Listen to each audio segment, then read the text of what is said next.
Pinaiimbestigahan na ng Philippine Charity Sweepstakes Office ang pag-leak ng dokumentong kumalat sa internet na nagsasabing hindi raw totoong may nanalo sa Grand Lotto 655 jackpot nitong Lunes.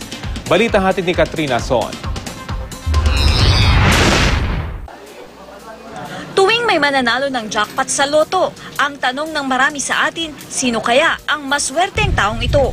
Subalit para sa seguridad ng nanalo, hindi isinasa publiko ng Philippine Charity Sweepstakes Office o PCSO ang identity nito. Ang solong nanalo raw ng mahigit 250 million pesos na Grand Lotto 655 nitong Lunes. Isang babaeng taga Muntinlupa na empleyado ng isang pribadong kumpanya at may 3 anak. Pero ang Facebook page na Filipinos Patriotism, diskumpiyado sa resulta ng nakarang bola sa loto. May natanggap daw kasi silang dokumento mula sa isang mapagkakatiwalaan umanong source.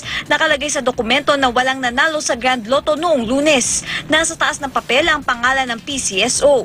Nakalagay naman sa baba ang mga salitang not for sale. Gusto ng grupong pagpaliwanagin ng PCSO kung paano raw na-beripikang may natumbok talagang nanalong number combination. Giit naman ng PCSO may nanalo talaga. Baka nakuha raw ng Filipinos Patriotism ang dokumento sa isa sa 2 nilang service provider na may kanya-kanyang nasasakupan. Ito'y lumalabas sa netizens natin na zero winner. Tama yun. Tama yun kasi wala naman talaga nanalo from Visayas and Mindanao. Hindi doon nanggaling ang Lucky Lotto Outlet na nagbigay ng winning ticket. Ang ating Lotto Outlet na winning ticket ay nanggaling dito sa Luzon. Bilang patunay, ipinakita ng PCSO sa GMA News ang validation ticket ng nanalo, maging ang photocopy ng kanyang ticket. Sa isang Lotto outlet daw sa Makati, tumaya ang lone winner.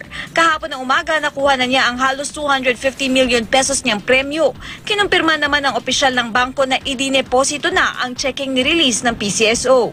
Bali, may namin talaga pupunta sila sa bangko.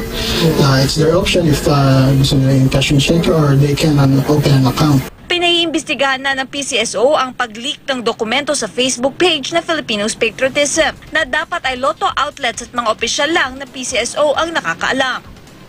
Sana, tingnan nyo mabuti. Tingnan nyo mabuti yung inyong batiko sa PCSO. Ito ba'y merong base? Ito ba'y totoo? Kasi kung hindi, tumigil na lang kayo kasi nakakasama kayo sa PCSO at lalong nakakasama kayo, paano nyo sinisira yung pag-asang tinitingala ng mga taong ordinaryo na humihingi ng tulong sa amin. Katrina Son, GMA News.